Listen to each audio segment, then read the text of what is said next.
Você quer ver um lindo, Pastor Eliel do Carmo, um louvor lindo, uma música linda que nós cantamos todos? Porque ele vive, posso crer no amanhã. Todo mundo gosta desse. É um clássico. Um clássico, né? Porque ele vive, temor não há. E o que mais se tem agora é medo. E, assim, eu até não tenho dificuldade, você colocou muito bem, até pela questão humana, né? O ser humano. A gente tem que entender. Uma coisa é Paulo escrevendo um texto bíblico, numa realidade dele, a maioria das cartas preso, não é? Numa dificuldade muito grande, sabendo a vida ministerial que ele tinha. Outra coisa é João, o apóstolo João, escrevendo, registrando ali o que Jesus revelou para ele, né? O que o Espírito revelou para ele, do Apocalipse. Isso é uma coisa. Outra coisa somos nós. Qual é o entendimento que nós temos da vida pós-morte sem ser bíblico? Nós, evangélicos? Nenhum.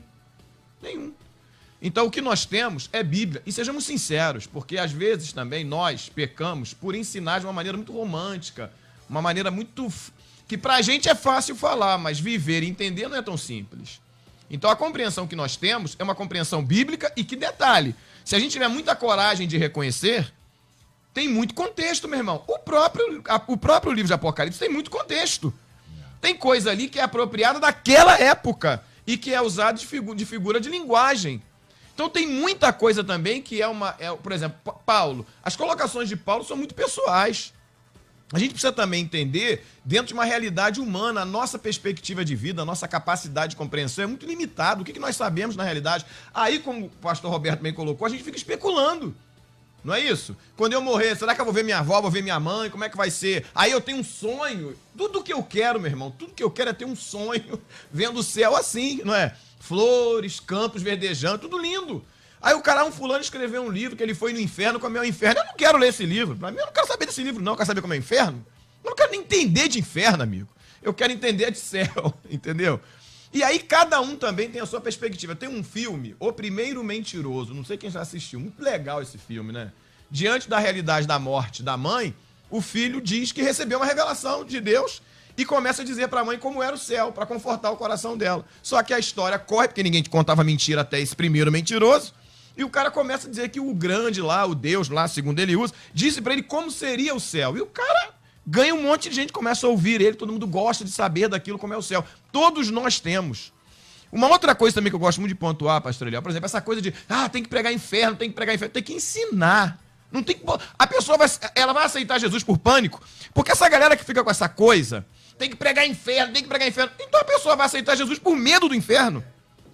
Aí não vale também.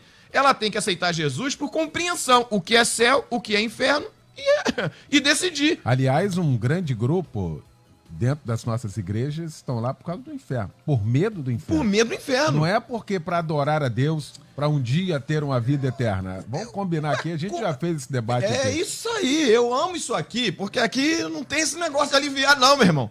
A grande maioria está dentro da igreja por medo do inferno e para ter uma vida boa aqui. Pouquíssimas pessoas aceitam Jesus por conta de salvação de vida eterna. Vamos ser sinceros. O cara aceita Jesus porque ele quer resolver um problema dele aqui. A salvação que Jesus Cristo ofereceu é vida eterna. A maior responsabilidade dele era morrer na cruz do Calvário para nos salvar da condenação do pecado que estava impondo sobre nós o medo da morte, o peso da morte. Ele venceu a morte. A nossa perspectiva bíblica e espiritual é a seguinte: nós morremos aqui, ressuscitamos em Cristo e teremos uma vida eterna com Deus. O grande lance é esse. E existem textos aí mais imensos. Paulo mesmo, escrevendo aos Colossenses, um dos que eu mais amo, capítulo 1, é um ensinamento, assim, um dos melhores sobre o que Jesus veio fazer. Ele veio nos salvar da condenação do pecado, exatamente da morte. Venceu a morte para nos dar a vida eterna.